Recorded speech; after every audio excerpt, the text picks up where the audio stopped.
تو بادشاہ نے جادوگر کو بلایا اور کہا کہ جادوگر نے کہا کہ دیکھو میں مرنے والا ہوں, تو آپ کوئی بندہ دے دو جس کو میں یہ جادو سکھا دوں, یہی شعبدے بازیاں, کوئی نوجوان دے دو جوان خون ہو تاکہ کچھ عرصہ چل تو سکے نا وہ, تو آپ کی کام آئے گا, یہ منجن دبا کے چلتا رہے گا آپ کا.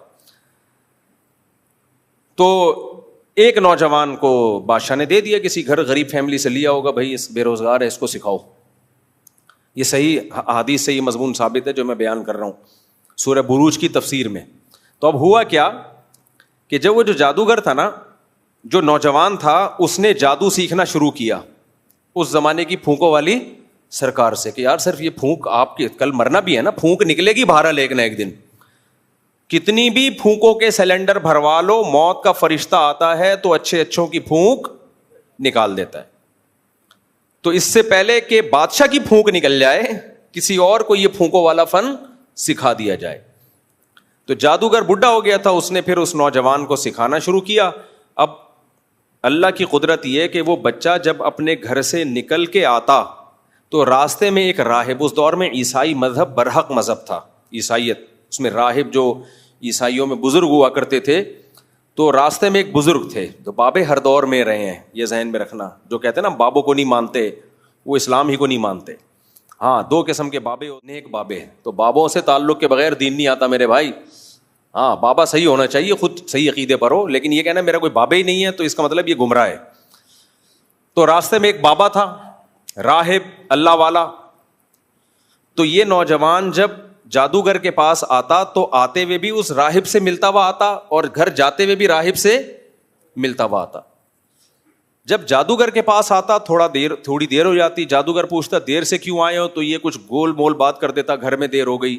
اور جب گھر دیر سے پہنچتا تو وہاں گول مول بات کر دیتا. گھر والوں کو نہیں بتا رہا تھا میں راہب کے پاس جا رہا ہوں, کیونکہ گھر والوں کو بتا دیتا گھر والوں نے پکڑ کے کوٹنا تھا. گھر والوں نے پھونکوں والی سرکار کے پاس بھیجا ہے اور آپ مفتی طارق مسعود صاحب کے پاس آ رہے ہو بیچ میں سرکار کے خلاف باتیں سننے کے لیے, تو گھر والوں کو غصہ آئے گا کہ نہیں آئے گا. خیر ہم تو بزرگ نہیں ہیں, وہ واقعی بزرگ تھا, یعنی کوشش کر رہے ہیں بزرگ بننے کی.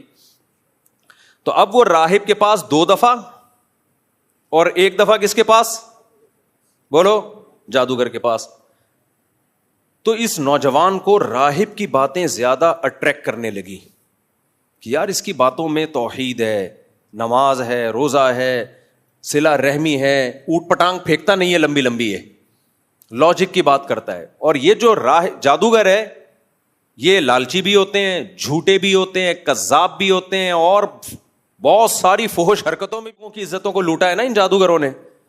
تو میں کیا بات کر رہا تھا, ہاں, تو وہ جو نوجوان تھا اس جادوگر کے پاس آتا اور جادوگر اس کو یہی پھونکوں والی سرکار بنانے کی کوشش کرتا. تو نوجوان کو اندازہ ہو گیا کہ یہ جھوٹا مکار, ٹھیک ہے میں یہ فن سیکھ لوں گا تو پیسہ تو کما لوں گا, بادشاہ کا قرب بھی مجھے مل جائے گا, لیکن صحیح بات کس کی ہے, راہب کی, جو اللہ والا ہے, نیک ہے, طہارت ہے, پاکیزگی ہے. تو عیسائی مذہب پر اس کا دل آ گیا کہ بھائی یہ ٹھیک ہے. تو اب آہستہ آہستہ کیا ہوا کہ وہ جو ہے اسلام قبول کیے, جو اس زمانے کا اسلام تو عیسائیت ہی تھی نا, عیسائیت قبول کی اس نے اور عبادت گزار بن گیا. اب جب عبادت گزار بنا تو اس کے ہاتھ پہ کرامتیں ظاہر ہونا شروع ہو گئیں. یہاں جہلم کو بہت غصہ آئے گا کہ ایسا ہوا کیوں, لیکن یہ حدیث سے ثابت ہے, صحیح حدیث سے. میں کہتا ہوں اس زمانے کے بزرگ جو عیسائی تھے, نوجوان جو حضرت عیسیٰ کے امتی تھے, عیسیٰ ابن مریم کا امتی نیک بنے, اس کے ہاتھ پہ کرامت ظاہر ہو سکتی ہے, اور اس امت محمد صلی اللہ علیہ وسلم کا امتی نیک بنے اور نوجوان نہ ہو بلکہ بوڑھا ہو جائے اسی نیکی میں, اس کے ہاتھ پہ کرامت اگر ظاہر ہو تو آپ کہتے ہیں کہانیاں سناتے ہیں, بابوں کے قصے سناتے ہیں, شرک پھیلاتے ہیں. بھائی آپ قرآن و سنت کو فالو نہیں کر رہے, آپ کو بزرگوں سے چونکہ بغض ہے,